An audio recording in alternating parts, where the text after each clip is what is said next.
भारत के dairy sector की एक और बड़ी ताकत है, एक और यूनिकनेस है, हमारी इंडिजिनस स्पीशीज।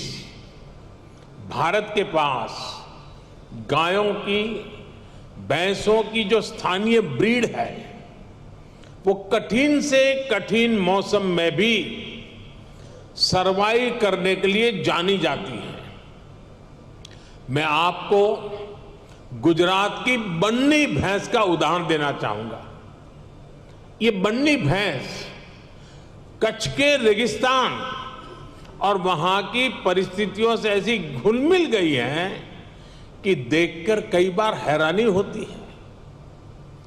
दिन में बहुत ही भयंकर धूप होती है, बहुत गर्मी होती है, कड़क धूप होती है। इसलिए ये बन्नी भैंस रात के कम तापमान में घास चरने के लिए निकलती है। विदेश से आए हमारे साथी ये जानकर के भी चौंक जाएंगे कि उस समय बन्नी भैंस के साथ कोई उसका पालक, उसका किसान उसके साथ नहीं होता है। वो गांव के पास बने चारगांव में खुद ही जाती है।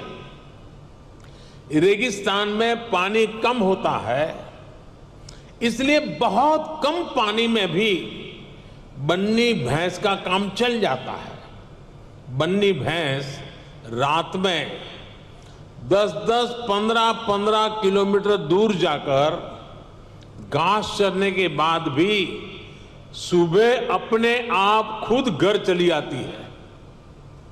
ऐसा बहुत कम सुनने में आता है कि किसी की बन्नी भैंस खो गई हो या गलत घर में चली गई हो।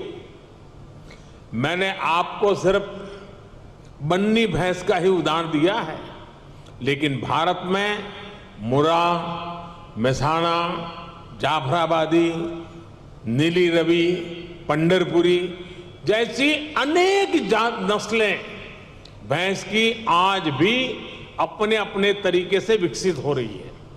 इसी तरह गाय हो, उसमें गीर गाय, साहिवाल, राठी, कांकरेज, थारपारकर, हरियाणा, ऐसी ही कितनी गाय की नस्लें हैं जो भारत के डेयरी सेक्टर को यूनिक बनाती है। भारतीय नस्ल के ये ज्यादातर पशु क्लाइमेट कंफर्टेबल भी होते हैं और उतने ही एडजस्टिंग भी।